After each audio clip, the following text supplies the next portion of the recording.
Listo, amigos, ¿cómo están? Bienvenidos a un nuevo episodio de Rod Gold. Llegamos al episodio 210. Poco a poco vamos avanzando en nuestra meta de llegar a los 300 episodios. Y pues hoy estoy muy contento porque tengo un invitado que estimo mucho, que platicamos mucho en Twitter a lo largo del año de la temporada de la NBA. Y pues terminó la temporada de la NBA y era el momento idóneo para hablar de un recap de esa temporada que fue muy calientita, hubo muchos temas, muchas polémicas. Nuestro primer encuentro lo tuvimos el año pasado donde hablamos del Dream Team. Vamos a hablar del Dream Team, con eso vamos a empezar el show. Antes que nada, quisiera agradecer a nuestro amigo Memo García por atender el llamado al servidor. ¿Cómo está? Buenas noches. Aplausos. Muchas gracias, mi George. Un gusto estar contigo. Gracias por la invitación. Sí, mira, ya pasó más de un año, ¿no? Hablamos previo a lo que fue París, que la verdad el torneo de básquetbol resultó espectacular. Incluso hicieron un documental en un stream, no sé si ya lo tuvieron la oportunidad de verlo. Sí. Muy bueno, por cierto. Recomendable ese documental que está en Netflix, donde le dieron seguimiento a Serbia, Canadá, Francia y Estados Unidos. Son creo 4 o 5 capítulos, pero está muy bueno y es que sí fue un super torneo. Pero bueno, ¿qué más y qué mejor que hablar de esto que tanto nos gusta, que son los deportes y en este caso lo que es el básquetbol, ¿no? Claro que es una pasión que yo tengo, que yo siempre busco aliados en este multiverso de la locura y pues te encontré a ti el año pasado y se puso muy buena la plática. De hecho, me puse a ver el episodio y se puso muy buena la plática. Y dije, ya cuando se encarrila se pone mejor. Pero bueno, dije, ¿cómo voy a empezar la plática del día de hoy? Y Twitter pues me allanó el camino, como que dice, íbamos a hablar de Stephen Curry, pero hoy es una fecha especial porque hace 16 años los Warriors, un equipo que nadie pelaba, un equipo intrascendente, un equipo que estaba en plena reconstrucción, que no pasaba nada con ellos, reclutó a un chico que venía de una universidad, pues que no era muy conocida, fue el séptimo lugar del draft, que se llamaba Stephen Curry. Un chico que no sabe, ahorita que ya empezó el draft, ahorita más tarde vamos a hablar del draft. A ver, la primera pregunta de la noche. Tú que sigues mucho el draft y a los jugadores, ¿tú esperabas hace 16 años que un chico iba a revolucionar la liga o no? No, la verdad es que no, y yo creo que nadie lo esperaba. Por eso es que jugó en la Universidad de Davidson, nadie le quería dar una beca o no convencía por el físico que tenía, ¿no? Parecía un niño, ¿no? Muy Exactamente. delgadito, no de tanta estatura. Incluso luego hay anécdotas que hablan que cuando quería entrar a ciertos gimnasios, pues no lo dejaban porque pensaban que era un niño, no era un adolescente y tal vez no un jugador de NBA, ¿no? Pero pues sí, nadie se lo esperaba. Digo, la verdad es que muchas veces en el draft no hay nada 100% seguro, ¿no? A veces las primeras selecciones del draft global han fallado, y hay muchos ejemplos, pero de él no se esperaba que fuera a dar tan buenos resultados, sí se sabía que era un jugador que tiraba muy bien de larga distancia, que bueno, su papá había jugado en la NBA del Curry, pero no se esperaba, yo creo que sinceramente no se esperaba que viniera a ser un jugador que en parte vino a cambiar a la NBA, ¿no? O sea, hablamos de las coladas de Michael Jordan, de los pases sin ver de Magic Johnson. Y cuando hablemos de Stephen Curry, pues es el que vino a introducir los tiros de larga distancia, ¿no? Los triples, no nadie se lo esperaba, ¿eh? Inesperado el éxito que tuvo y que es factor en los títulos de los guerreros de Golden State, ¿no? Ya con Klay Thompson que llegó después, Draymond Green, y curiosamente, ese equipo, si bien es cierto el que cosecha todos los triunfos, todos los éxitos, y fue el triunfador, fue Steve Kerr, pero ese equipo primero lo armó Mark Jackson, fue el Es primer correcto. entrenador que tuvo Stephen Curry, él digamos que puso las bases, llegaron a playoffs, si no mal recuerdo creo que lo eliminaron los Clippers, creo que sí fueron los Clippers, y entonces viene ese cambio, y es cuando ya nombran a Steve Kerr, que se convierte ya en entrenador porque había sido asistente, y ahí es cuando ya empiezan a venir los éxitos, un equipo que se formó con el draft y luego ya empezó a contratar estrellas, como fue en su momento Kevin Durant, ¿no? Exactamente, un chico que nunca imaginamos que iba a revolucionar la liga, con un equipo pues que no era muy trascendente como los Warriors. Yo me acuerdo de niño cuando empecé a seguir la NBA en los 90, estaban los Bulls, los Pistons, y había un equipo que se llamaba Golden State Warriors. Yo pensaba que había una ciudad que se llamaba Golden State, hasta que no, hasta que después aprendí que jugaban en Oakland, ahorita juegan en San Francisco. Entonces, ¿cómo un equipo, un jugador puede cambiarle la cara a la franquicia, ¿no? Como tú dices, obviamente con varios elementos, con varios jugadores, sabiendo escoger en la gerencia general, pero ¿cómo un jugador puede cambiar todo, no? Pues es que así hay, ¿no? A lo largo de la historia en todos los deportes, ciertos jugadores, ciertos atletas que vienen a revolucionar o a cambiar su deporte. Y mira lo que son las cosas, ¿no? Ellos vinieron a establecer el nuevo sistema de juego del NBA, los triples, ¿no? Que si tú tenías, pues si tú encestabas más tiros de larga distancia, por ende ibas a anotar más puntos y por ende tenías mayores posibilidades de ganar. Esto se combinó con la idea de la NBA de tener juegos de más ofensiva, empezaron a ponerle ciertas restricciones a los defensivos y bueno, pues ahora estamos al revés, ¿no? Ahora lo que queremos es que haya menos triples porque ya el juego se volvió de tiradores de larga distancia y eso como que le ha bajado el interés a la NBA, ¿no?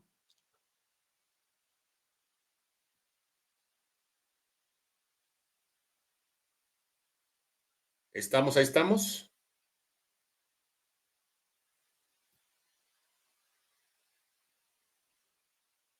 Ver. Bueno. Ahí vamos poco a poco. Es que tú sabes que la tecnología no tiene palabra de honor. Claro, Entonces, claro. ahí vamos poco a poco.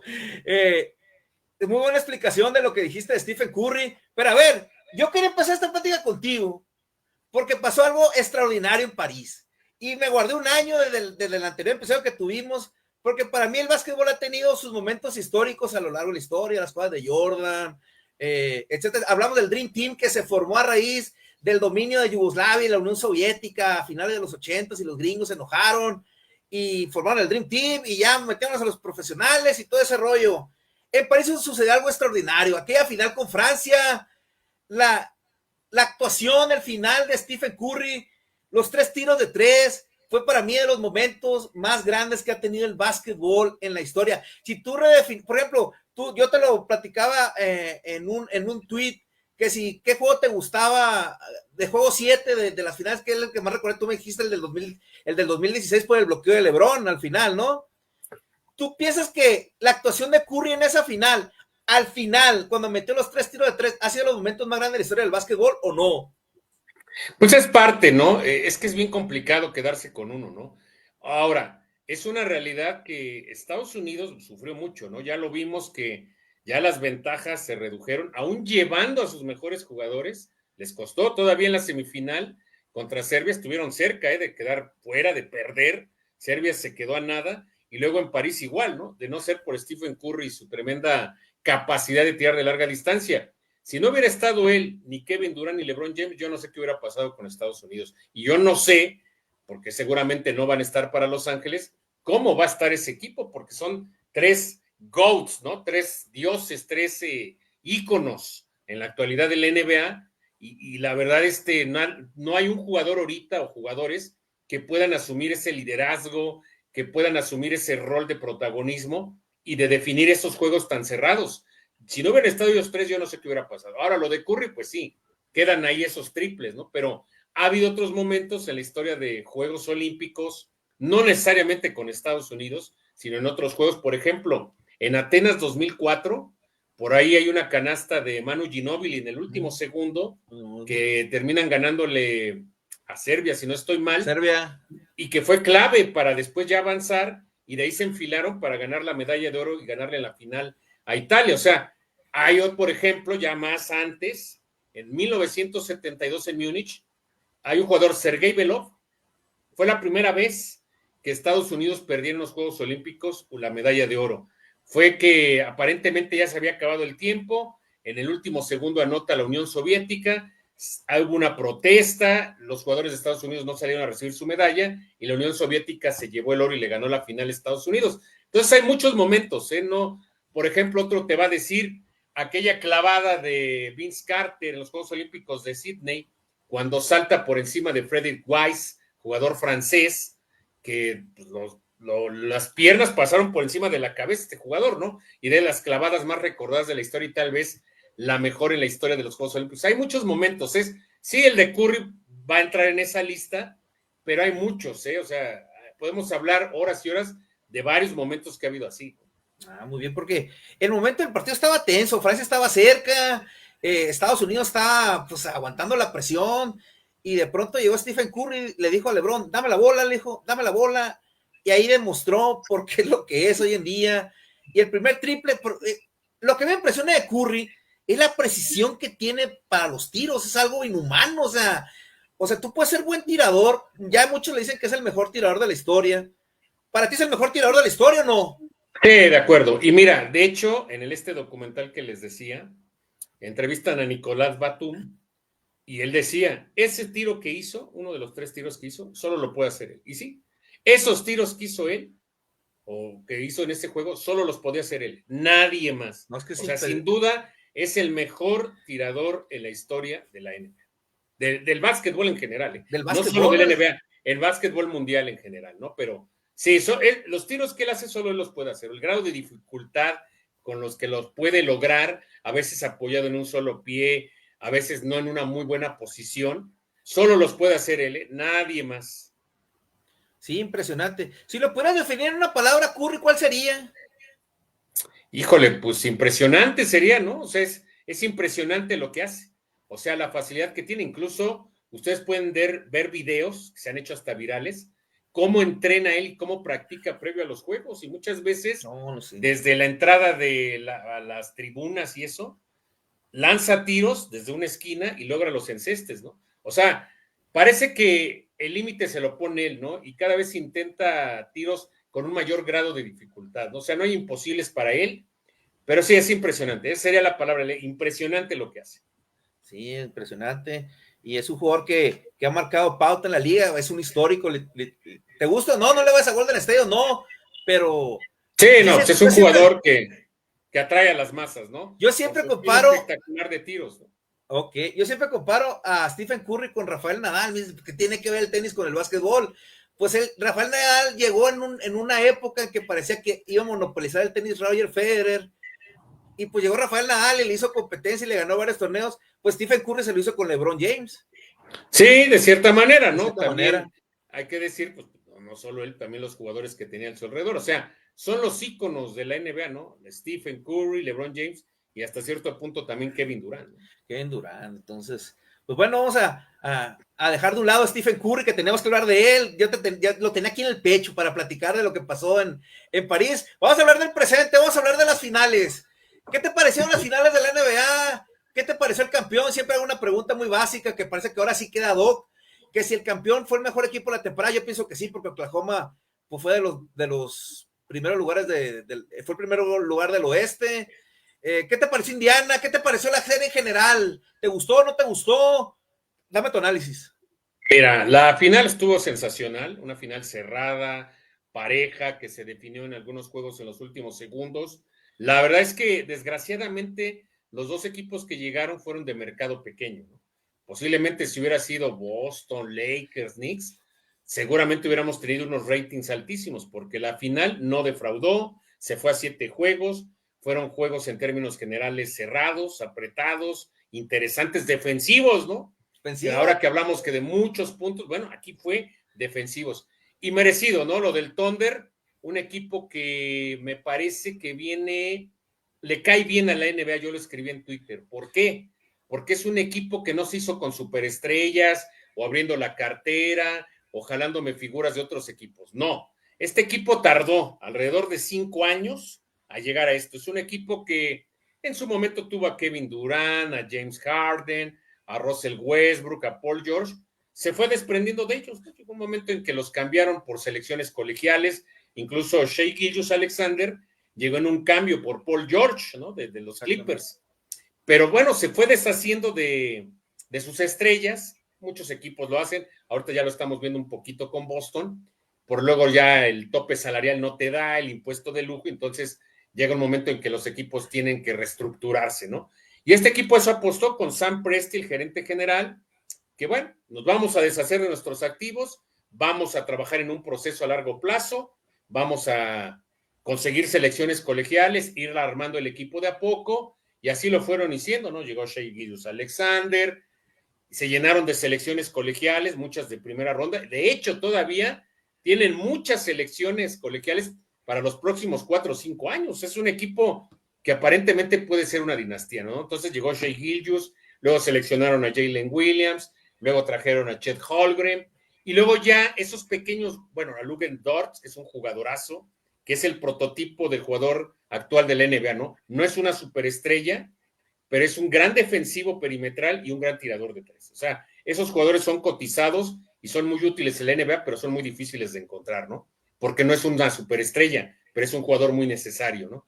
Y ya después, pues ya como cuando tú vas construyendo con jóvenes, pues tu tope salarial es muy amplio, ¿no? Entonces tienes la posibilidad ya de esos pequeños huecos que no pudiste cubrir en el draft, pues vía agencia libre. Entonces así llegó para esta temporada Isaiah Hartenstein, que venía de un buen año con los Knicks, el alemán. A este equipo le faltaba un poste, le faltaba estatura, y traen a Alex Caruso, ¿no? Que ahí hacen una corrección, ¿no? Estaba Josh Giddey, que también lo habían obtenido vía selección colegial, no terminaba por tener esa química, ¿no? Con Shai Gilgeous-Alexander, lo cambian a los Toros de Chicago y traen a Alex Caruso, que es otro gran jugador defensivo, otro jugador que tira muy bien de larga distancia, y luego además, bueno, pues Mar Daignault, un entrenador que se había hecho en la G-League, tuvieron paciencia, el equipo fue subiendo poquito, y este año explotó el equipo, ¿no? Con una marca extraordinaria de 68 ganados, 14 perdidos. De hecho, es apenas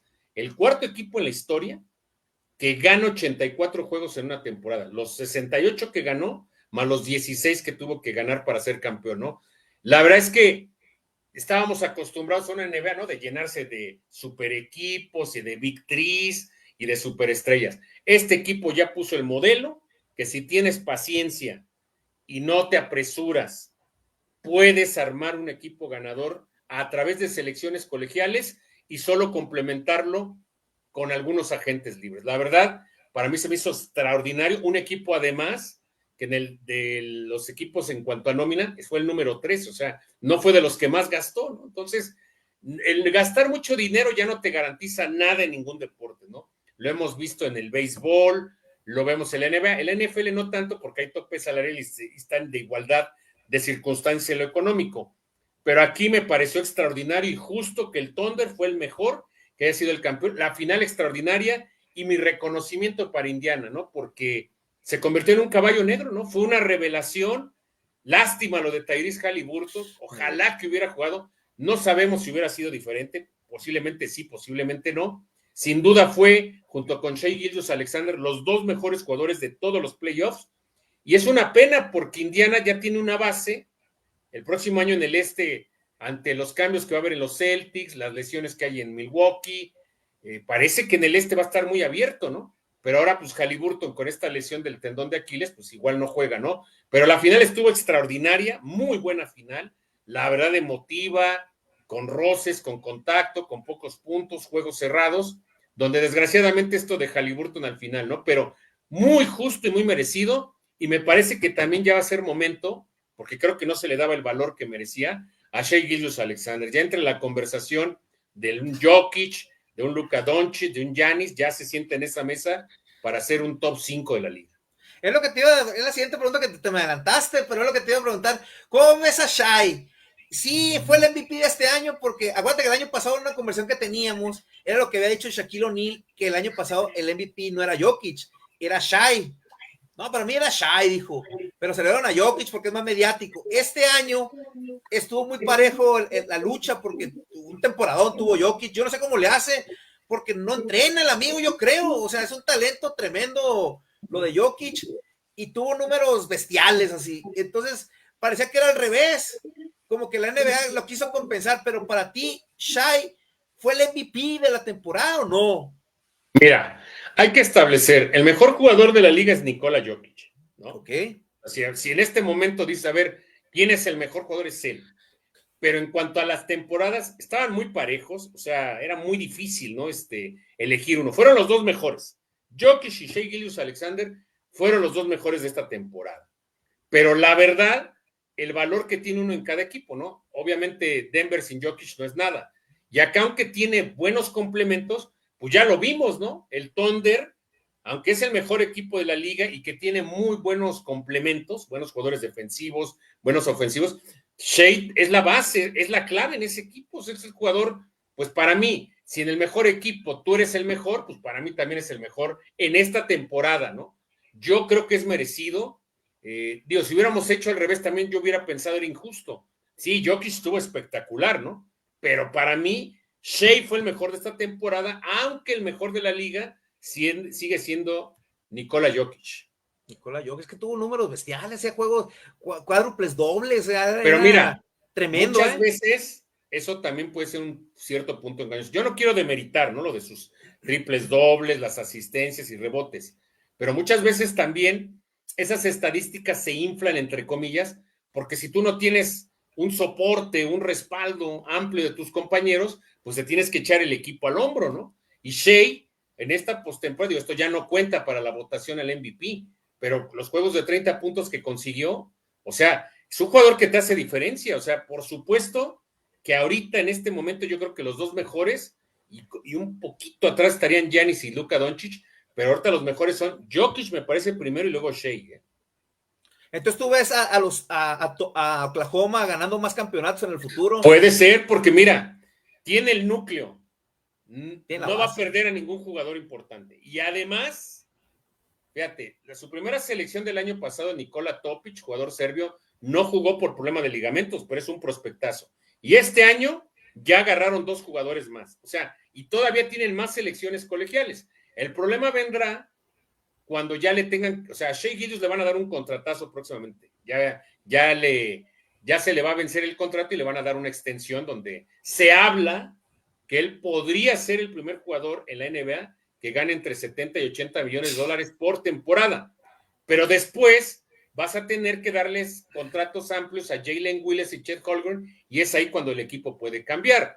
Pero por eso el equipo va a estar intacto, el oeste va a estar duro de nueva cuenta, el este yo creo que va a bajar, pero tiene todo el equipo para repetir, jugadores jóvenes, jugadores en buena edad, de 26, 25, 24 años, o sea, es un equipo que debe de seguir igual, la única limitante serían las lesiones, pero este equipo sí tiene las condiciones para hacer una dinastía, porque además se va a seguir reforzando, si con todas esas selecciones colegiales que les digo, lo más probable es que se nutra más, ¿no?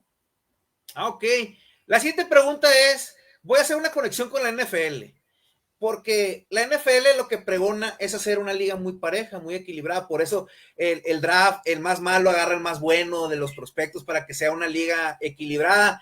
Yo el año pasado, yo en mis lives con gente pues, que hablamos de NFL, yo noté que la temporada pasada el sesgo entre los muy buenos y los muy malos ya no era tan cercano, se marcó más.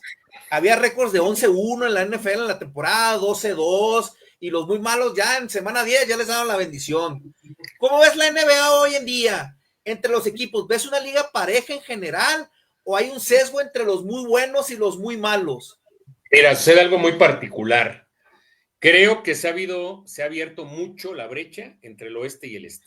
O sea, todo el poder se está centrando en el oeste, en cuanto a los jugadores y en cuanto a los equipos. Creo que ahí está muy abierto.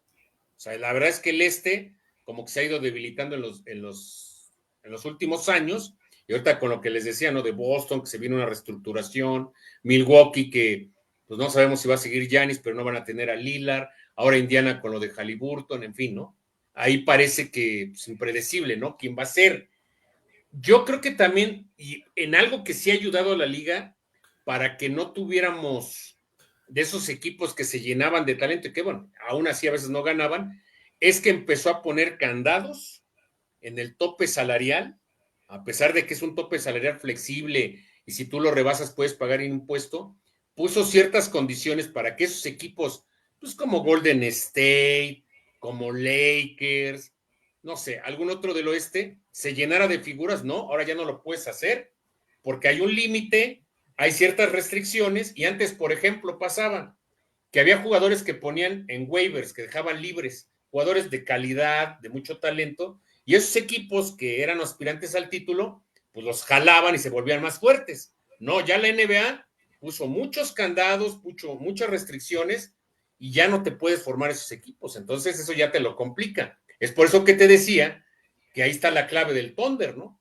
Se armó con selecciones colegiales, hizo un buen núcleo y ya nada más se complementó con agentes libres que no son tan costosos. Creo que se van a reducir las brechas en el oeste, pero en el este sí todavía está muy rezagado, ¿eh? Sí, como que creo que todavía el próximo año va a ser más sólido o más fuerte el nivel en el oeste. Por eso muchos gerentes y directivos han pedido que la siembra para los playoffs se haga juntando las dos conferencias. no que sean 8-8 o 10-10, pero no va a pasar eso porque la liga o en Estados Unidos están muy acostumbrados a darle el valor a las rivalidades que hay en cada conferencia, ¿no? Es lo que te iba a preguntar ahorita. Yo creo que estamos telepáticamente conectados porque yo siento que ahorita el modelo de las conferencias como que realmente en las finales hay una percepción así que el oeste es más fuerte que el este. Entonces, como que no es lo mismo, no es el mismo feeling. Cuando se supone que en la final pues tienen que estar los dos mejores. Realmente en las finales de la NBA no llegan los dos mejores. Que esa es la idea. Pero fíjate que a lo largo de la historia en los deportes, mira, por ejemplo, ahorita, que bueno, en el béisbol es más complicado, ¿no? Ahorita en grandes ligas, creo que el mayor nivel está en la nacional. O sea, tienes a los Dodgers, a los Mets, a los Phillies, a los Cachorros, a los Padres, San Francisco, o sea, tienes como 7, 8 equipos. En la americana, Yankees, Detroit, que ahorita es la revelación, y ahorita Houston está levantando. Pero el nivel se ve más fuerte en cuanto a las nóminas de los equipos, los talentos que han contratado y todo, en la nacional. Pero eso no significa que en Serie Mundial el de la americana no puedo ganar. O sea, en el béisbol sí es más complicado. Tú puedes estar lleno de talento, pero en una serie corta te encuentras un equipo enrachado con 2 buenos lanzadores y adiós, ¿eh? Así hayas gastado como los Dodgers más $400 millones. O por ejemplo, en NFL llegó a pasar entre los 90s, los primeros años de este siglo, que dominaba la nacional con aquellos Vaqueros de Dallas, con San Francisco, con Green Bay. La americana no ganaba hasta que Denver ganó un Super Bowl y ya como que se rompió esa hegemonía. Pero había años en que la nacional barría, incluso se decía que el verdadero Super Bowl era la final de la conferencia nacional. Es correcto, porque a veces como que los tiempos son así, ¿no? Las paridades a veces se van de un lado y del otro, y como que no encuentran un equilibrio y siempre están en esa búsqueda las ligas, ¿no? De que las dos conferencias o las dos ligas estén parejas. Mira, por ejemplo, ¿no? Se habla que ahorita, y bueno, eso ya no quedó tan demostrado este año, que los mejores quarterbacks están en la americana, ¿no? Josh Allen, Patrick Mahomes, Joe Burrow, Lamar Jackson, ¿no? Y de la nacional no se habla tanto, pero mira, Filadelfia ganó al final de cuentas, ¿no? Pero sí, a veces pareciera que el talento se desnivela, ¿no? Entre una conferencia y otra, o entre una liga y otra, ¿no? Pero sí, yo creo que la NBA en el oeste se está llenando de talento, de figuras, y en el este sí se han quedado un poco rezagados. Muy bien, muy bien. Pues a ver qué hace la liga con tantos candados para que se equilibren las cosas. Pero a ver, volviendo a las finales, ¿tú piensas que el juego 1 fue determinante para darle ese sazón a la final? Porque como tú dices, yo te lo preguntaba que si a quién le ibas en la final. Yo decía, yo le iba a Indiana porque Indiana me conquistó en los playoffs. Yo no tengo equipo de NBA, pero me gustaba la forma en que le ganaron a los Bucks. Después le ganaron a Cleveland, que venía bien, pero Cleveland se llenó de lesiones y pues ya no pudo aguantar. Después le ganaron a los Knicks, que los Knicks tenían 25 años que no llegaron a una final de conferencia. Y parecía que llegaban como víctimas. Y ese tiro de Tyrese, dije, ahora se va a poner, porque si no, yo pienso que si no hubiera ganado ese juego 1, Indiana quizás hubiera acabado pronto. ¿O tú qué piensas? Que el juego 1 le dio ese matiz de dramatismo a la final, lo que le dio ese envión a los Pacers de que podían ganar.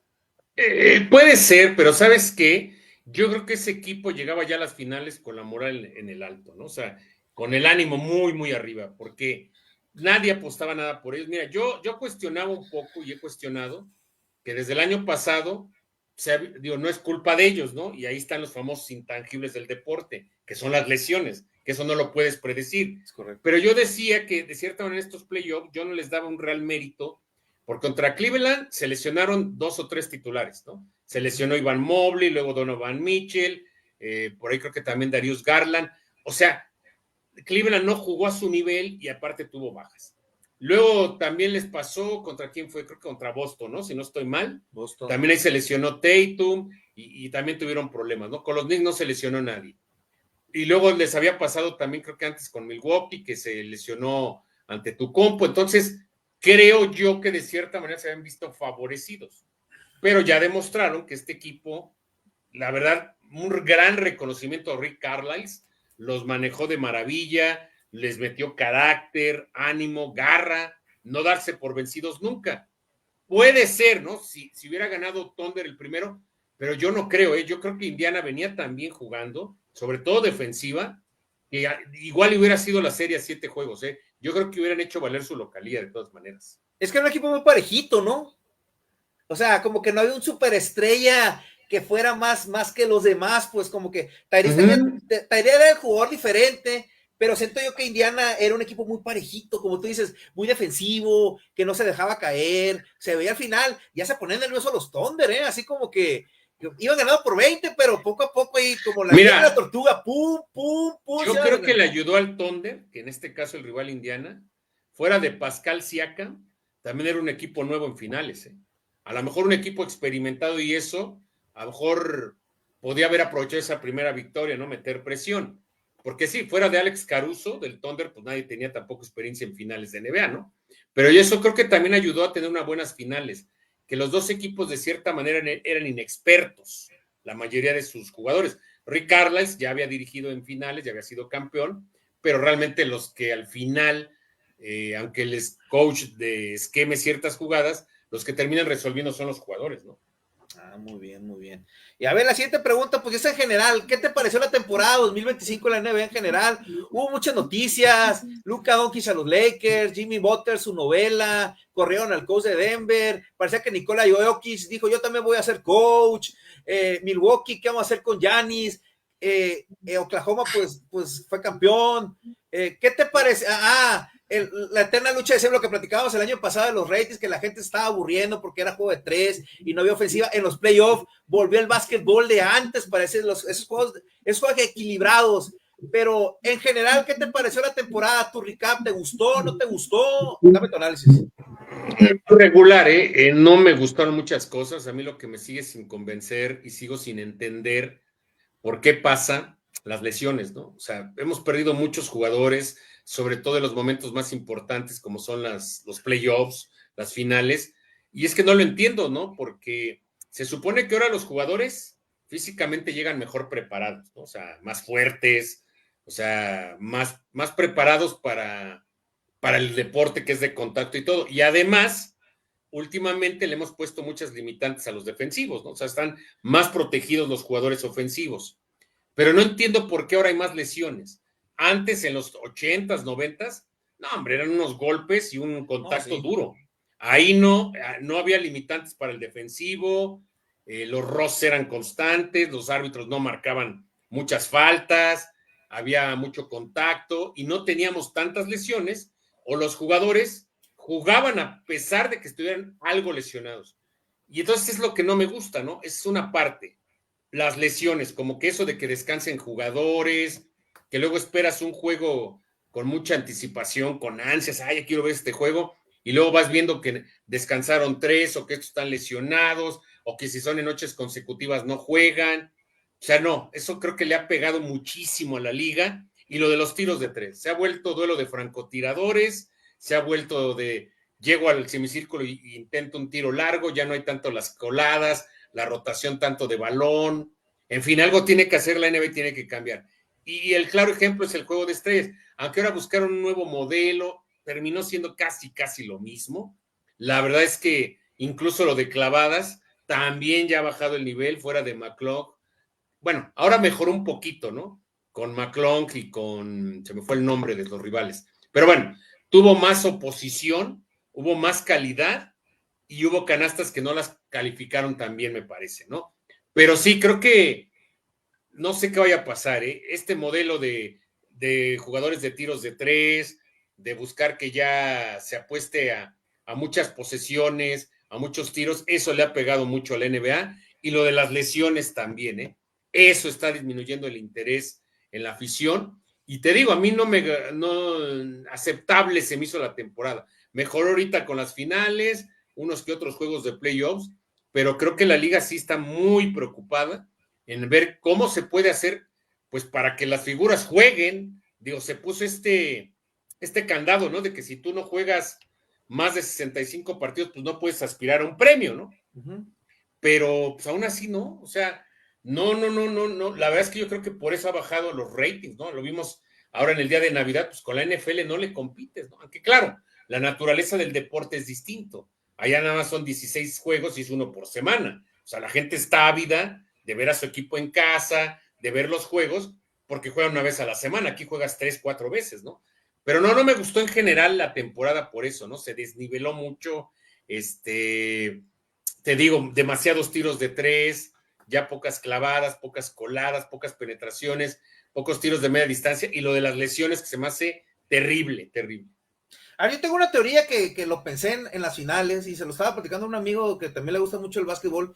¿Tú piensas que la primera ronda de playoff, de cambiarlo de 3-5 a 4-7, aumentó el riesgo de lesiones? Porque yo lo vi con Curry, con varios, de que la primera serie de playoff, pues la intensidad cambia porque ya no es como que te la vas llevando, ¿no? En la temporada, pues esto es más malo, esto es más bueno, y va bien. Y en playoff, pues te tienes que concentrar si no te vas. ¿Tú piensas que ese cambio de formato ha afectado a los jugadores o no? Esa primera serie, porque la intensidad cambia, los jugadores, son series muy largas, por ejemplo, la de Houston con Golden State, pues acabó en 7 juegos, y luego volver, y Curry ya está grande, Curry se me lesionó y le dio el traste a Golden State que venía bien. Contra Minnesota. Exactamente, ¿tú piensas en eso o no tiene nada que ver? No creo que sea eso, ¿eh? Digo, se ha hablado también ya de reducir la cantidad de juegos. También se ha hablado de eso, ¿no? De que, pero a ver, lo que te decía, antes, claro, a lo mejor eran menos juegos de playoffs, pero te permitía más contacto. En la medicina deportiva no estaba tan avanzada y no había tantas lesiones. O sea, ¿Es cierto?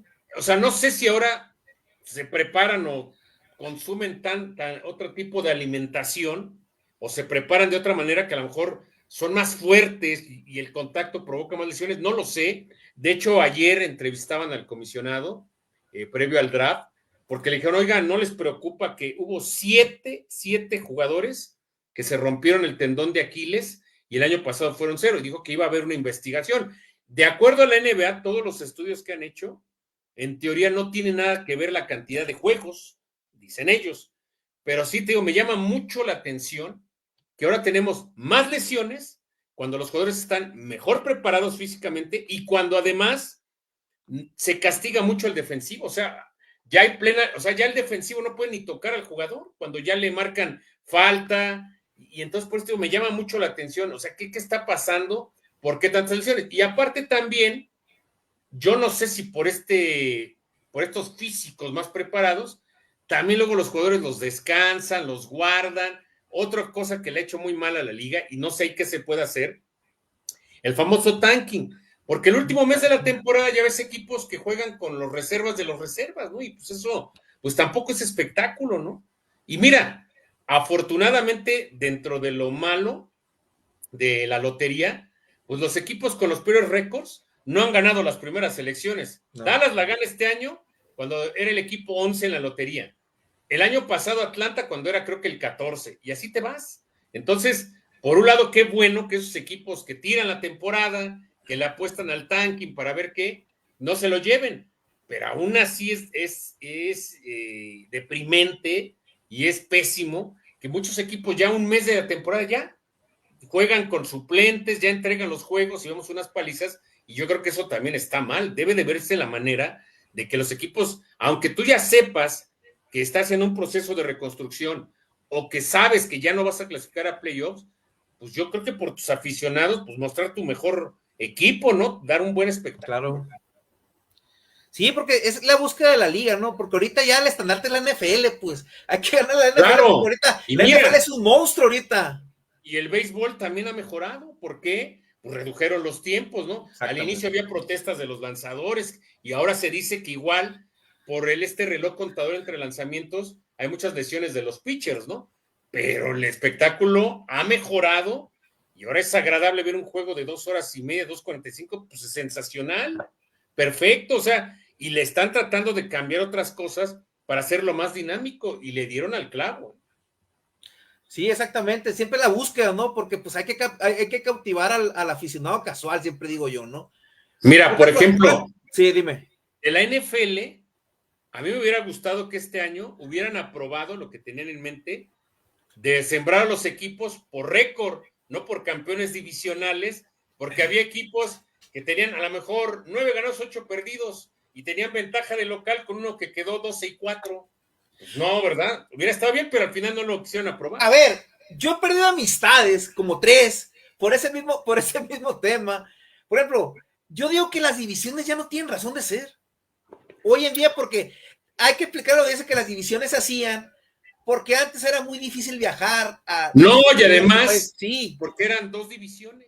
exactamente, o sea, como tú Y comentas. en el béisbol, y clasificaban los 2 primeros o el primero y vámonos, ¿no? Pero Exactamente. ahora, pues no lo quisieron hacer, ¿no? La NFL, ¿no? O sea, hubiera estado maravilloso, ¿no? Que el primero, sí, pase y bye, pero los otros 6, pues que se ranqueen, ¿no? Que se siembren de acuerdo al récord y así en cada fase, ¿no? Cada zona. Yo digo que tarde o temprano lo van a hacer, ¿eh? Porque me parece que también, es que sabes que no sé por qué en Estados Unidos, yo por ejemplo, yo le voy a los Dodgers y he discutido mucho, me dicen, no, es que Dave Roberts ya ganó tantos banderines divisionales. ¿Y eso de qué te sirve? Si lo que Exactamente. importa es la Serie Mundial. O sea, Ya. ¿quién se acuerda de eso? O aquellos Bravos de Atlanta de los 90. No, ganaron 10 banderines divisionales. Pues sí, pero ganaron una sola Serie Mundial. Y eso es lo que a final de cuentas queda en el recuerdo y lo que hace grande un equipo, los títulos, los campeonatos, no los banderines, ¿no? Exactamente. Sí, como que son muy tradicionalistas en ese aspecto los americanos. Como te dice, Sí. el chiste es ganar la Serie Mundial. Bueno, ahorita seguimos con el básquet. A ver, tú le vas a los Dodgers. ¿Qué te pareció la Serie Mundial del año pasado con los Yankees? Pues ganaron tus Dodgers, yo muy dolido porque yo le voy a los Yankees. De hecho, mi gorra aquí está de los Yankees. ¿Qué te pareció esa serie? ¿Le hizo Mira, tengo que bien? hacer cambio de una vez. Ándale. A ver, es una serie especial, no se daba desde el 81, desafortunadamente, pues el fallecimiento de Fernando Valenzuela, pues le dio un matiz especial a la serie, porque Valenzuela resurgió a raíz de la serie del 81.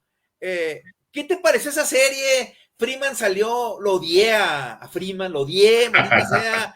¿Qué se siente ver a tu equipo campeón después de tanto? Porque yo siento que en el 2020 fueron campeones, pero no sabe igual porque fue en la pandemia, todo restringido. Y ahora fue quizás su primer campeonato ya con gente, ahora sí de una manera normal. A ver, platícanos, ¿qué sentiste ver a tu equipo campeón y más contra los No, Yankees, bueno, maldita mira, sea? ya después de tantas decepciones, porque bueno, después del 2020 eran candidatos en 2021, 22, 2024, 23, perdón, porque ya el año pasado fueron campeones, pues no, ¿qué te puedo decir? La verdad, yo en su momento dije, y la verdad fue maravilloso que se diera la Serie Mundial de Yankees contra Dodgers, ¿no? Los 2 mejores peloteros del béisbol, Ohtani y Judge, las 2 franquicias de las más representativas de las grandes ligas, ¿no? La verdad, yo incluso he comentado en Twitter que Grandes Ligas debería de programar en el año 2 series, una en Nueva York y otra en los Dodgers, no que esas series interligas, Sí. nada más programan una, ¿no? Un año en Los Ángeles, otro año en Nueva York. Yo pienso que esa deberían de programarla a 2 series. Maravillosa, me pareció extraordinaria. Desgraciadamente, pues se decidió en muy poco tiempo, ¿no? La verdad no mostraron mucha oposición los Yankees, y hasta cierto punto para mí fue sorpresivo, porque yo te soy sincero, me preguntaban amigos, como especialista, si yo le veía posibilidad a los Dodgers, y yo desde la primera ronda contra los Padres, yo no les veía ninguna posibilidad. La verdad, yo siempre critiqué a Dave Roberts, pero lo que hizo el año pasado es una de las mejores actuaciones de un manager. Tener nada más 3 abridores disponibles. 3. Y algunos, entre comillas, ¿no? O sea, no eran tan de tanta calidad, porque Yamamoto había dejado muchas dudas, venía de una lesión, Walker Buehler también venía de una operación, y Jack Flaherty lo consiguieron en el último día de cambios de los Tigres de Detroit. La verdad, yo no tenía expectativas, sí, el equipo terminó con buena marca, pero yo sinceramente, a mí me preguntaban, ¿a quién ves favorito? Yo veía a San Diego y a Filadelfia. En la americana sí veía a los Yankees, porque siento que no tenía tanta oposición. Pero el Nacional de San Diego trae un equipazo, ¿eh? Sí, sí. Ese equipo de San Diego creo que ha sido de los mejores que no es campeón. Y ellos lo saben, que ese era su año. Pero bueno, así es el béisbol y en muchos deportes, ¿no? Estamos hablando ahorita de Indiana, perdón. Así pasó con los Dodgers, se enracharon, se empezaron a alinear los astros, se empezaron a dar las cosas y con un bullpen extraordinario que lanzó de maravilla y con un picheo que pues, sí titubeaba. La verdad es que con lo poco que tenía le sacó mucho jugo de Roberts, le ganan a San Diego, luego le ganan a los Mets que llegaban enrachados y la verdad los Yankees yo siento, mucha gente me decía, no, pues lo dices de cábala, te haces el mártir con los Dodgers. Digo, no, o sea, tú ves su picheo, yo creo que de los abridores más flojos en la historia de las grandes ligas en Serie Mundial, pero se enracharon y todo empezó a funcionar. Freeman estuvo espectacular.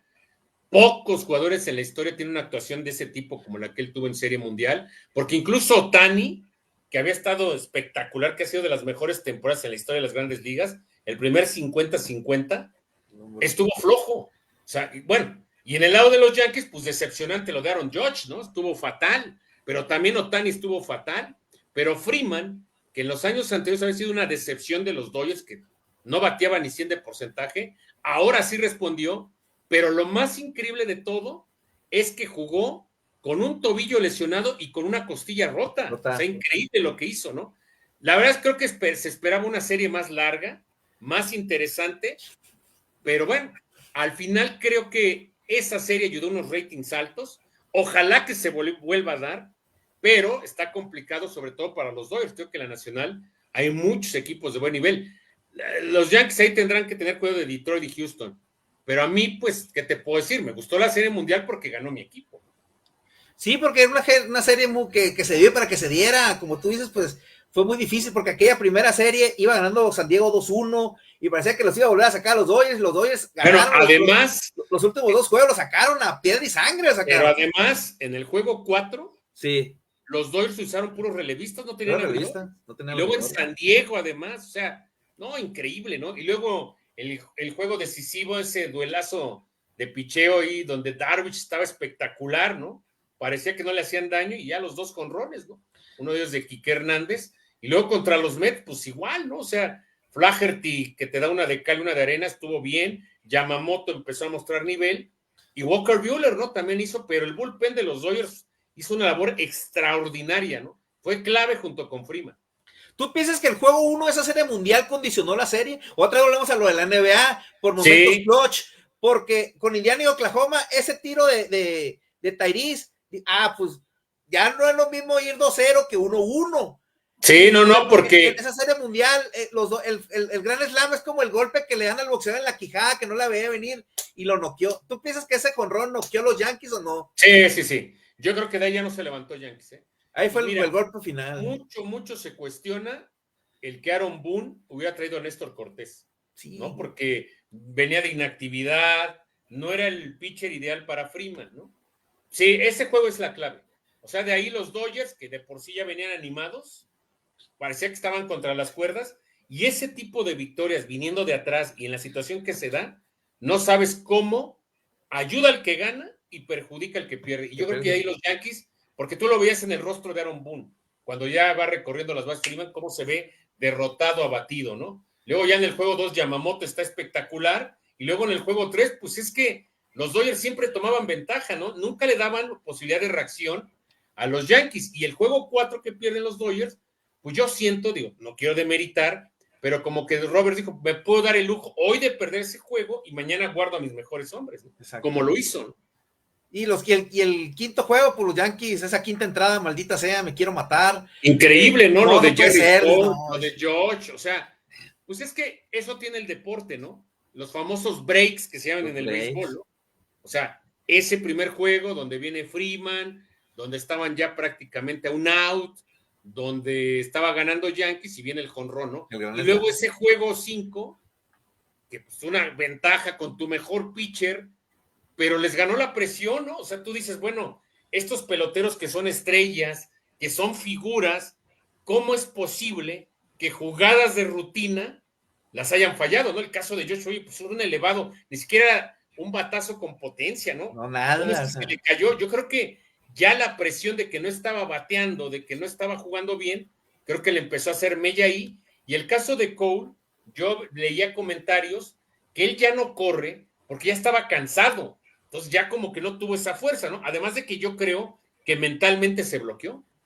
Sí, son de esos momentos, esos breaks, de que ¡pum! Se te bloquea el cerebro y no sabes qué hacer. Sí, y dices, para ellos que están acostumbrados a jugar este tipo de presiones, en este tipo de escenarios que son superestrellas, pues te das cuenta que son humanos, ¿no? También, y pues pueden cometer errores, aunque parezca increíble. Ah, muy bien. Ya salió el tema de béisbol, qué bueno que lo platiqué contigo ahorita, porque pues tú le vas a los Dodgers, obviamente, y obviamente pues yo le voy a los Yankees. Yo espero que los Yankees ya se rompa la racha del 2009, ya vamos para 16 años. Vamos a ver qué pasa, porque está durísimo el béisbol, va a estar durísimo. Está Detroit, que es la revelación, que ahí está en la Nacional. Houston está cerrando bien ahorita, ¿no? Houston, yo los odio, maldita sea. Es mi rival fuerte, pero a ver, todavía falta, vamos a la mitad de la temporada, todavía no hay que. Todavía falta. La temporada empieza después del All-Star, para mí. Después del All-Star, ahora sí, vámonos. Y el que. Pues sí, aunque mira, como bien dicen, ¿no? Lo importante no es llegar primero, sino hay que saber llegar. Ya los playoffs cambian mucho, ¿no? Yo, por ejemplo, Detroit, para mí es una incógnita en playoffs, porque los playoffs ya la presión es mayor, sí. Ya los managers te juegan de otra manera, ya hay otro tipo de estrategia, ya te estudian más, o sea, es más complicado, ¿no? Y Detroit es un equipo, si bien es cierto estando la sorpresa, pero una cosa es la temporada regular y otra cosa los playoffs. Ahí es donde los quiero ver, ¿no? Cuando ya la presión es mayor, cuando ya llegas obligado, ¿no? Ahorita está como sorpresa y revelación, pero si termina con el mejor récord, digo, igual si no ganan el título no es fracaso para ellos, pero ya vas a llegar como el favorito, ¿eh? Ya no vas a llegar, mira, sorprendieron, ya al estar aquí es ganancia, ya lo que hagan, no, ya vas a tener una cierta presión, ¿eh? Exactamente. Pues bueno, ya dejando de lado el béisbol, vamos a hablar de tus muchachos, de los Spurs de San Antonio. Tú me decías que le vas a los Spurs. ¿Cómo viste la temporada de los Spurs? Fue una temporada difícil, pero antes que nada, antes de que hables del equipo, pues hubo una noticia en tus muchachos, en tu equipo, pues el retiro de Greg Popovich, uno de los grandes entrenadores de la historia del básquetbol, sin lugar a dudas. Dame tu análisis, tu recap. ¿Cuál es el legado de Popovich en el básquetbol? Fue un entrenador que fue ganador, ganó 5 títulos con los Spurs, les marcó un sello. Lo más difícil de un coach a un equipo es que le impregnes tu sello, y Popovich pues le puso su sello a los Spurs definitivamente. ¿Cuál es el legado de Popovich en el básquetbol para ti? Mira, de entrada, para mí es top 3 entrenadores de la historia, ¿no? Okay. Red Auerbach, el de Boston, y Phil Jackson, ¿no? A lo mejor ahí uno me puede decir que Pat Riley, pero bueno, yo creo que está arriba. Pues mira, tiene cosas buenas y malas, o sea, Popovich, ¿no? Un legado que dejó, y yo creo que a muchos no les gustó, fue el primer entrenador que decidió descansar titulares. O sea, decidió descansar sus estrellas. Incluso él empezó con eso y ya, bueno, hubo protestas de las cadenas de televisión y la liga lo llegó a multar en una ocasión porque creo que descansó a Parker, Ginobili y Duncan en un juego y le metieron una multota de $250,000, ¿no? Pero era un entrenador que no escuchas un solo comentario negativo, sino puras cosas positivas de toda la gente a su alrededor. O sea, jugadores, entrenadores, o sea, fue un maestro de vida, no solo del deporte, de vida, que trascendió más allá de las duelas, un hombre muy humano. Él pues salió del ejército, pues, sí, del ejército, ex soldado, pero con una preparación en lo cultural, un cuate que se expresaba muy bien de cualquier tema, tenía la autoridad para hacerlo y lo hacía muy bien. A veces a lo mejor hablaba poco, pero tenía el comentario acertado. Un hombre que siempre confió, y yo creo que fue de los primeros entrenadores en que confió en el talento internacional.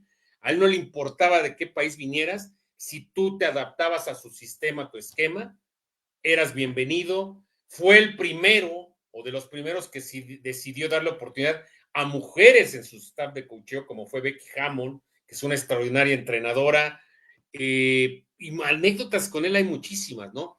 Fue un entrenador que fue capaz de ajustar a su equipo de acuerdo al talento que tenía y durante los juegos también ajustar sus equipos. Si había que jugar a contragolpe, jugaban a contragolpe. Si había que jugar a ritmo lento, jugaban a ritmo lento. Si había que defender, jugaban a defender, y un hombre que seguía los procesos. Era un señor que era un maestro. Y anécdotas hay muchísimas, ¿no? Muchos jugadores te dicen, a mí me enseñó a confiar en mí mismo. Cuando yo tuve un problema personal, le dio prioridad a lo personal. Cuando yo tuve un problema emocional, me apoyó. Incluso hay las anécdotas de que él decía, sí, el básquetbol es importante, pero lo más importante es tu familia. Esto es un juego y tómalo así como un juego. Claro, te vas a frustrar, te vas a enojar, pero eso no debe de quitarte y empañar tu felicidad. Y a mí se me dolió mucho en la forma en que se retira, ¿no? Porque mi idea era regresarlo y verlo en la cima. Digo, ya está a los 80 años, ¿no? Pero desgraciadamente ya no se pudo dar, no se vio en buenas condiciones físicas ahora que ya reapareció y donde pues, ya se supone que es el jefe, pero no, es un entrenador y se me hace una persona extraordinaria. Me tocó estar en unas conferencias de prensa de él, un respeto por la gente. No, la verdad es que un hombre que trascendió más allá de la duela y que además dejó mucha herencia de entrenadores, ¿no? Mike Budenholzer, influyó en Steve Kerr, en Quinn Snyder, en Tyler Jenkins, en muchos entrenadores. La verdad, un hombre de época, ¿eh? Sí, definitivamente cuando se retiran esos personajes, pues hay que darle su lugar, ¿no? Porque son personajes históricos del juego que aportaron al juego.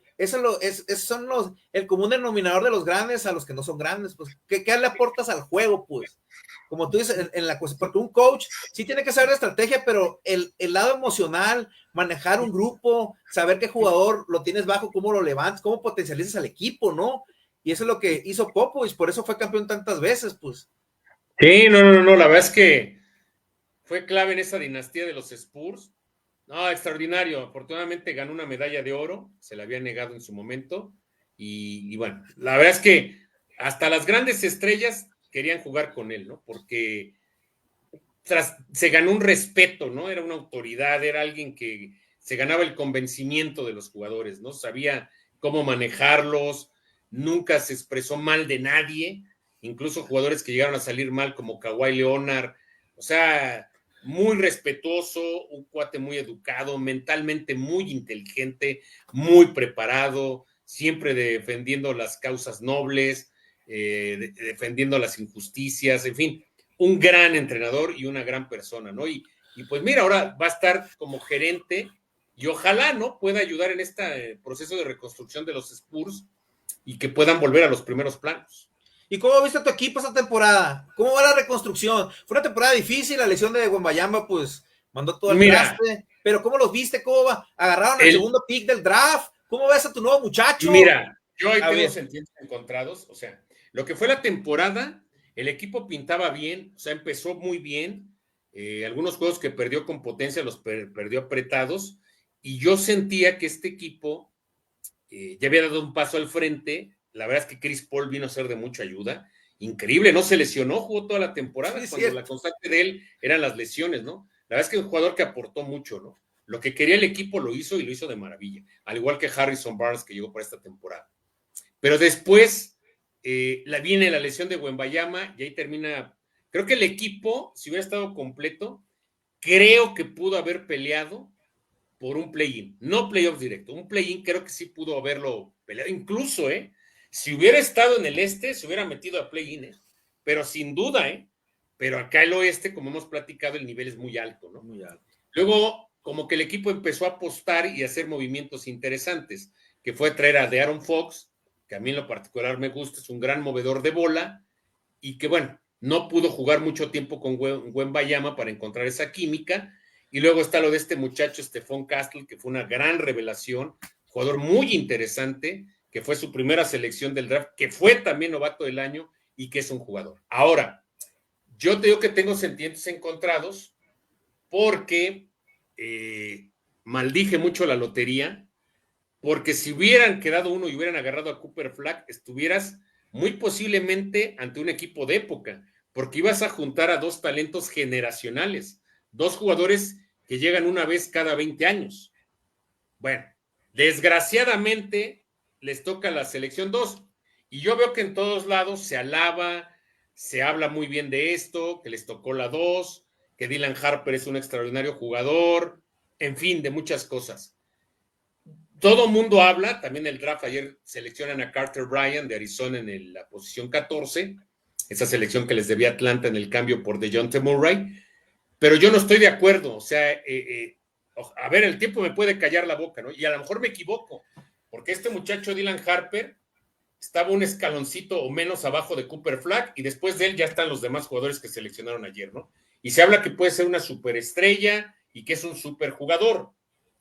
Pero yo creo que a los Spurs, lejos de ganar, salieron perdiendo, obteniendo el lugar 2 de la lotería. ¿Por qué? Porque este muchacho puede ser muy talentoso. Y luego también se hablaba, o se ha hablado, que esa selección la podían cambiar por Giannis, en lo cual yo también no estaba de acuerdo. Y me voy a explicar por qué. Y espero no extenderme. Okay. A ver, si hubieras hecho o haces el cambio por Giannis, muy bien. Ya tendrías una dupla espectacular con Víctor Wembanyama. Pero este equipo sigue careciendo de tiradores de tres. Si llega Giannis, ¿quién va a hacer los tiros de tres? Nadie. Fox no es especialista, Castle tampoco.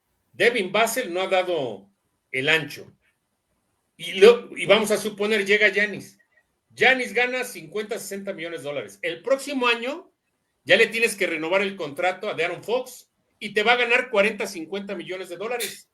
Y entonces, Wembanyama ya dentro de poco va a acabar su año de contrato y le vas a tener que pagar por lo menos 30. Entonces, si en 1 o 2 años no te funciona, porque al tener esos jugadores, pues ya te pasa lo que a los Lakers, muchos equipos, que no tienes en el espacio, en el tope salarial, y tienes que ver qué encuentras, ¿no? Para complementar el equipo.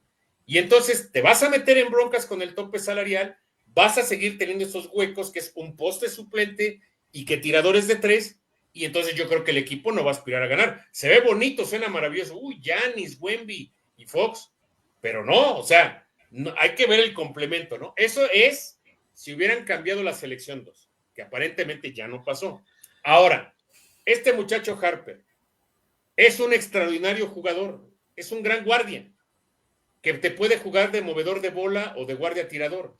El problema es que esa posición, y aunque él puede ser superior en talento a De'Aaron Fox y Stephon Castle, ya la tienes cubierta. Y ahora, vas a jugar con 3 guardias y Wembanyama, pues te va a hacer falta un delantero de poder que no tienes, o la idea es que Wembanyama juegue con un poste a su lado. Y estos 3 guardias, ninguno tira de 3. Entonces sigues teniendo huecos, sigues teniendo hoyos, baches, ¿no? Pero ¿qué va a pasar también? Que este muchacho que está acostumbrado a tener el balón, porque él obviamente quiere ser una figura del NBA para cobrar más, pues cuando él tenga que repartir y distribuir con Castle y con Fox. Entonces yo por eso digo que para mí San Antonio salió perdiendo. Lo ideal era Cooper Flag, porque al equipo le falta estatura. O sea, sí, Wembanyama, pero pues no tienes postes competentes, no tienes delanteros de poder, no tienes tiradores de perímetro, o sea, no tienes esas posiciones que a pesar de que te llega un chavo que en teoría va a ser un talento, un superestrella, y el jugador que agarraste en el lugar 14 habla en maravillas, pues te siguen faltando esos huecos. Y a la larga jugar con 3 guardias no te va a funcionar, porque pierdes en estatura, y además Wembanyama necesita en el esquema de los Spurs alguien que recupere rebotes, porque él tira mucho de exterior, ¿no? Exterior. Lo hemos visto de 3. Sí. ¿Quién va a hacer eso? Ahora, se habla que el equipo quiere seguir con este proceso, ¿no? Entiendo yo, mira, a mí sí me dice que hubiera sido lo ideal, pero no va a pasar. Ok, ya agarraste a Dylan Harper, pues cambiar a De'Aaron Fox, porque el próximo año, digo, aparentemente él va a renovar, pero el próximo año ya sería gente libre. Y entonces, si tú lo cambias, ya te ahorras la millonada que le vas a pagar a él, ya después le puedes gastar a Wembanyama, o sea, seguir el modelo del Thunder que platicamos, ¿no? Con selecciones colegiales, eso es aparentemente lo que quiere hacer San Antonio. Pero entonces, ya te puedes rodear de esos jugadores complementarios que ha hecho el Thunder. Por ejemplo, ¿cuál sería lo ideal para San Antonio? Un cuate como Cam Johnson, que está en Brooklyn, gran tirador de 3, buen defensivo. Por ahí se hablaba de Trey Murphy, tercero de los Pelicans, un buen defensivo, perimetral, delantero, posiciones que no tiene San Antonio. Entonces, yo por eso digo que para mí San Antonio fue perdedor, primero porque se le escapó una opción, que bueno, no es culpa de ellos, fue la suerte de tener a Cooper Flag, y porque desgraciadamente el segundo mejor jugador del draft es un guardia, posición que tienes ocupada, y aunque como te dije ahorita, puede ser que este chavo sea mucho mejor que Castle y Fox, puede ser, pero ¿cómo los vas a acomodar? Ya la directiva dijo que sí hay forma, yo no lo veo así. Ahora necesitas un poste suplente y necesitas tiradores de 3, no los tienes. Yo creo que van a hacer cambios. Vassell, Keldon Johnson y por ahí Barnes yo creo que pueden ser prescindibles, pero jugar con 3 guardias, no veo cómo, no lo veo, y entonces yo lo veo al equipo desnivelado. yo por eso tengo que tengo sentimientos encontrados, porque yo no siento que esto vaya a mejorar al equipo. Yo creo que a la larga va a ser un problema y a la larga seguramente van a cambiar uno de estos guardias, porque, o a menos que uno de ellos venga de banca, ¿y cómo lo vas a lograr? ¿No? Porque los tres merecen ser titulares, Claro. pero estás a alguien al lado de Wembayama para los rebotes, y ese no va a ser Harrison Barnes. Entonces, por eso te digo que desgraciadamente, a lo mejor lo ideal hubiera sido que el segundo mejor jugador hubiera sido un poste o un pequeño delantero, pero no. ¿Qué hizo San Antonio? Bueno, a lo mejor es una posición que de cierta manera tengo bien cubierta, pero los equipos hacen eso en el draft. A lo mejor cuando te toca tu turno, no apuestas por ese jugador que te hace falta, sino por el talento mejor disponible. Y eso es lo que hizo San Antonio, a pesar de que, fíjate que tenía muchas ofertas, muchos equipos que les hablaron con propuestas para cambiarla por la selección 2, pero ellos decidieron quedarse y yo creo que a la larga esto va a afectar. O sea, era una decisión bien complicada, ya sea cambiar por Giannis y quedarse con él. Para mí yo siento que de todas maneras sale perdiendo San Antonio. Pues Y el hay que tipo ver lo... cómo, y hay que ver cómo regresa Wembayama, ¿eh? También hay Exacto. que ver cómo regresa. Exactamente. Ya el amigo ya se le ve fuerte, ¿eh? Ya como que le está Sí, pegando al gimnasio el amigo, ya sí, es lo que decíamos el año pasado, como que le faltaba gimnasio, y hoy sí, sí, ya sí. se nota como que le Sí, está hay que pegando. ver cómo se regresa de estos coágulos que se le fueron. Parece que va a estar bien. Es joven y parece que ya se recuperó. Y parece que en septiembre. De hecho, se habla que no va a jugar el Eurobásquet, que es en septiembre con Francia. Yo creo que va a llegar bien. Pero bueno, yo no veo tan halagador el panorama como he visto muchos especialistas que hablan de San Antonio, gente que cubre al equipo. Yo no lo veo tan halagador. A lo mejor soy muy negativo, pero a mí, desde ahí me quedó un sabor amargo desde el día de la lotería que no se quedaron con Cooper Flag, porque era el jugador ideal, porque ahí tenías un fenómeno con Wembanyama y ya te hubiera costado menos trabajo, aunque también a veces es complicado encontrar esos jugadores de complemento, ¿no? Y ahorita que pusiste en la mesa Cooper Flag, pues ayer fue la primera ronda del draft, y los Mavericks de Dallas estuvieron en boga toda la temporada. No sé si Sí, caray. para bien o para mal, pues tuvieron la suerte, pues la lotería, y agarraron a Cooper Flag. Pero hubo una noticia bomba en la temporada que nadie se la esperaba, nadie, la verdad. El cambio de Luka Doncic a los Lakers. Cuando tú supiste la noticia, ¿cuál fue tu reacción? Porque todos nos quedamos como en shock. Yo cuando vi la noticia me quedé como que es fake news. O sea, sí, porque los Mavericks no tenían una buena temporada, pero ahí iban peleando. No, pues sorprendido. ¿Qué pasó? Fíjate, O sea, tú dime, ¿qué reacción te tuvo ese trade bomba? mira, para empezar, se dio en sábado como a las 11, 12 de la noche, ¿no? Sí, Ya, a mí me la compartió un amigo. Y yo dije, no, pues ha de ser fake news, ¿no? Ya es que sí. Shams Charania es el que filtra ese tipo de noticias. Incluso él dice que cuando le filtraron la nota, él tampoco lo creía, que preguntó en varios lados para ver si era cierto, porque pensó que era fake news. No, pues la primera fue sorpresa, ¿no? Algo inesperado. De hecho, mi amigo cuando me mandó el mensaje, dice, ¿es cierto esto? Digo, chirrión, a ver, déjame ver. Y empecé a checar algo, no, pues sí, sí es cierto, ¿no? O sea, es increíble, ¿no? Pero así se dio, pues sorpresa. Y bueno, pues este señor, fíjate, yo creo que alguien le debe dar gracias a Dios y es el señor Nico Harrison, el gerente general de los Mavericks, porque era el enemigo número 1 de Dallas. Ahorita lo de Cooper Flag le vino a bajar un poquito Sí. todas las críticas, digo, ahora sí que corrió con suerte. Que fíjate que hace unas semanas, en su podcast LeBron James que tiene con, no fue en su podcast, fue en este programa de Pat McAfee Show, que hay en ESPN, donde él decía que en su opinión la lotería estaba arreglada. Entonces muchos especulan que a la salida de Doncic y todo, como que estaba preparado lo de Cooper Flag. Yo la verdad me niego a creer eso, ¿no? Pero bueno, él especulaba que en su opinión sí estaba medio arreglado, pero bueno, eso ya es harina de otro costal, ¿no? Pero claro, fue sorpresivo, ¿no? Es increíble lo que hizo Dallas. Un jugador franquicia, un jugador con mucho futuro. Sí, Anthony Davis es un buen jugador, pero ya va de salida y es un jugador que se lesiona mucho, ¿no? O sea, ¿y cuál era el mensaje? ¿Tú piensas que Doncic tuvo problemas con Dallas o los No, Lakers lo querían? ¿sabes? ¿O qué pasó ahí? O sea, como que dices, Mira, caray, algo pasó. dicen que Dallas buscó en varios equipos, pero nadie se quiso animar. O a lo mejor no les interesó lo que les ofrecía. Este señor, mira, luego muchas veces los gerentes pues pueden ser dioses o pueden ser villanos, ¿no? O sea, a veces un gerente puede estar en lo más alto, como ahorita está el gerente de Oklahoma, o el de Indiana, y entonces ellos tienen una idea, ¿no? Él argumenta que su decisión se basó en que la defensiva gana títulos.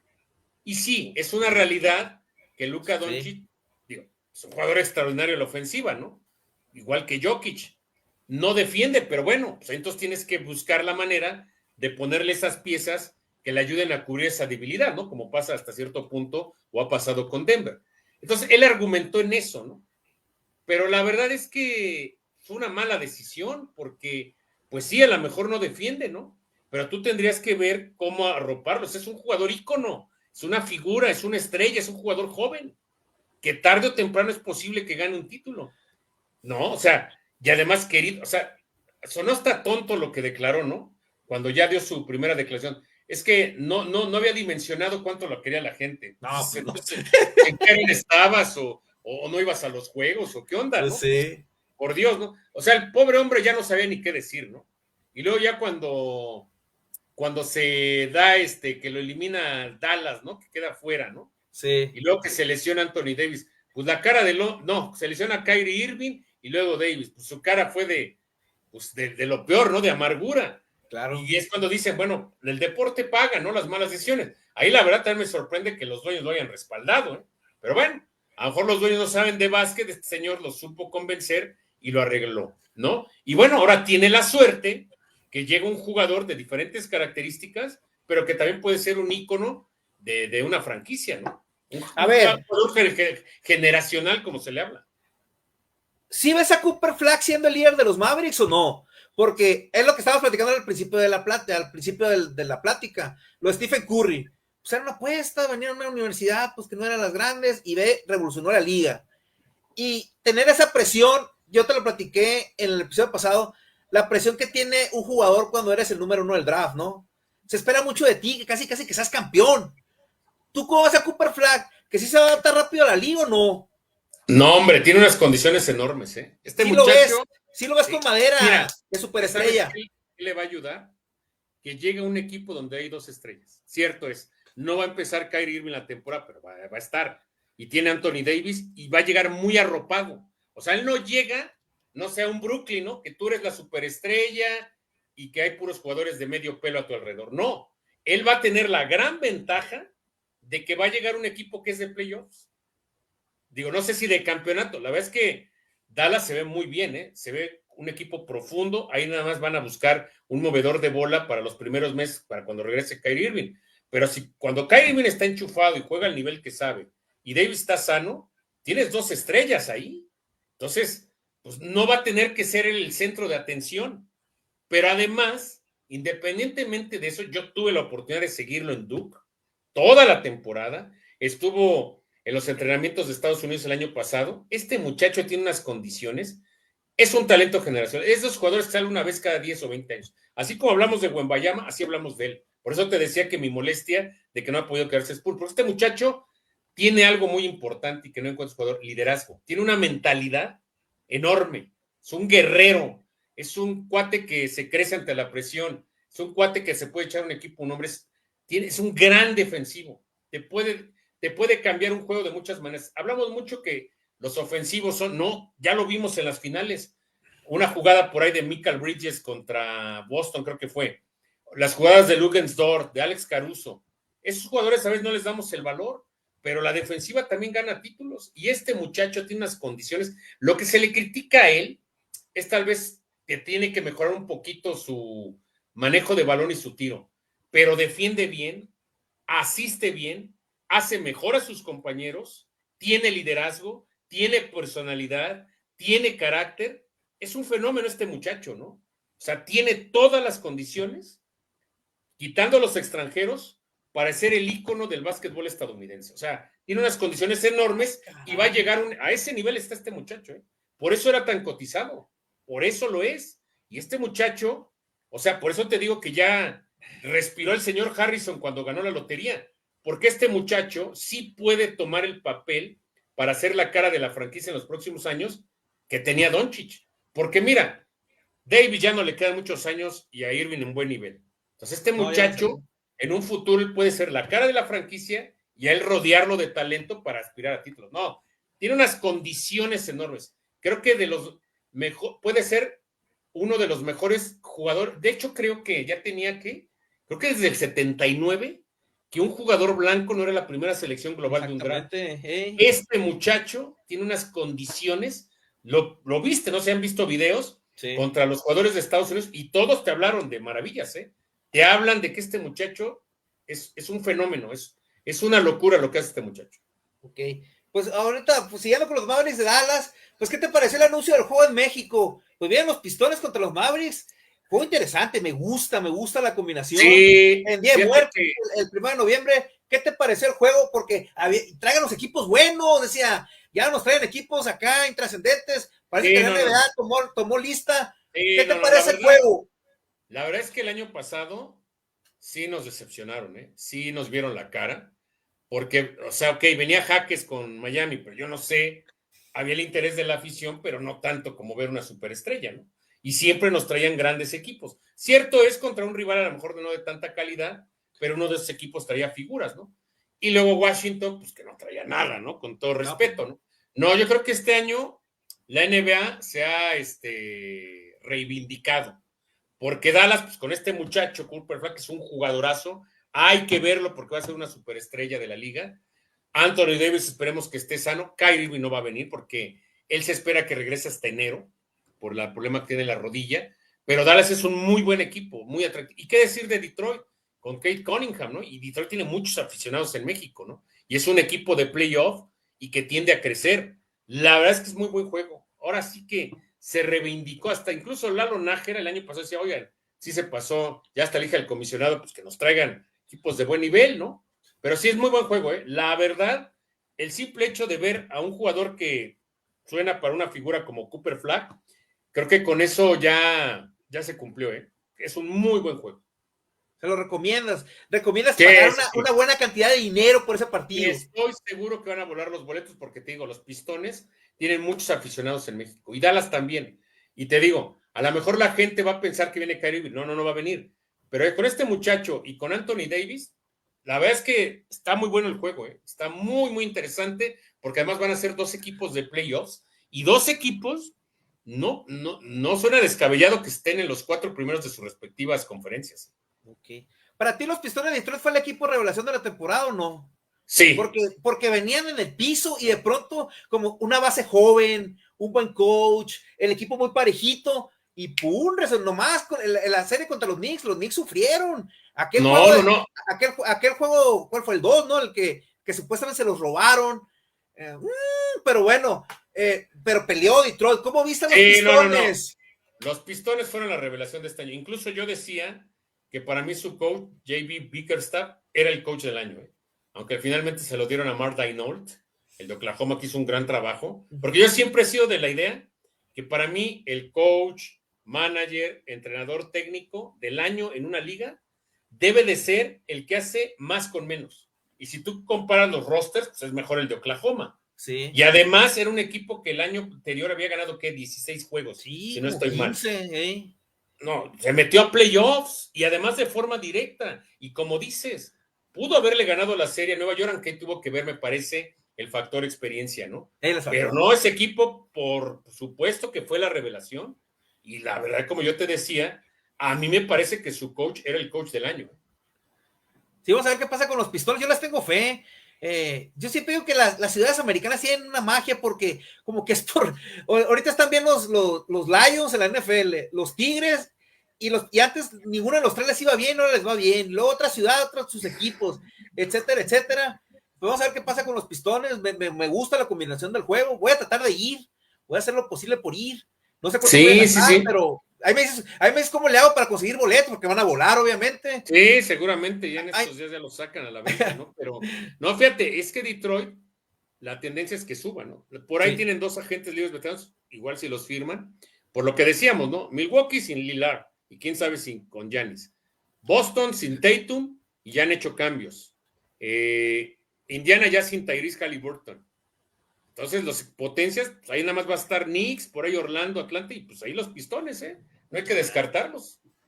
Pues muy bien. Pues con este tema cerramos el live. Antes que nada, quisiera darte las gracias por darle tiempo a un servidor. Yo sé que eres una persona muy ocupada y que le des para hablar un ratito de básquetbol. Luego armamos uno de béisbol. ya para adentrarnos, ya a ver hacia los playoffs, hacia la Serie Mundial, a ver si los Yankees son campeones, si los Dodgers van por el bicampeonato, si los bueno, está calentito el duelo de los Padres contra los Dodgers, no se quieren, a bolazos se están dando, pregúntalo, Tani. Pues nada, algo que quieras agregar para cerrar. No, hombre, muchas gracias por la invitación. Un gusto siempre platicar de lo que más nos gusta, que es los deportes, en este caso el básquetbol y algo de béisbol. Y sí, la nueva gran rivalidad en las grandes ligas ya no es Boston Yankees, ya es Dodgers San Diego, ¿eh? Porque No, ya se odian. Se nota dos. ya. Y ojalá que se encontraran en playoffs, ¿no? Te imaginas la adrenalina. Ya desde hace años ya trae un pique muy especial estos dos equipos. Y qué bueno, ¿no? San Diego, una ciudad que pues no se le daba tanto valor, ¿no? Que a lo mejor no tenía tantas entradas. Ahora el parque se llena con aficionados de los Padres, ¿eh? Ya no con aficionados de los Dodgers como era antes, que veías más aficionados de Dodgers que de los Padres. Sí, ya que los dos manes se empujaron en la bronca, dije, ya esto ya escaló, cálmense, tranquilos, nos vemos en octubre a ver qué pasa con ellos. Ojalá Pues que sí, lleguen hay bien. que verlo, ¿no? Yo creo que pueden verse otra vez en playoff, ¿no? Sería muy atractivo. Pero hay que esperar, ¿no? Porque sabemos que viene la segunda mitad de la campaña y pues las lesiones, Sí. muchas cosas pueden estar en juego, ¿no? Pues nada, pues nos vemos próximamente, muchas gracias. No, hombre, un gusto saludarlos y pues nos vemos la próxima. Pórtense bien, coman frutas y verduras. Saludos.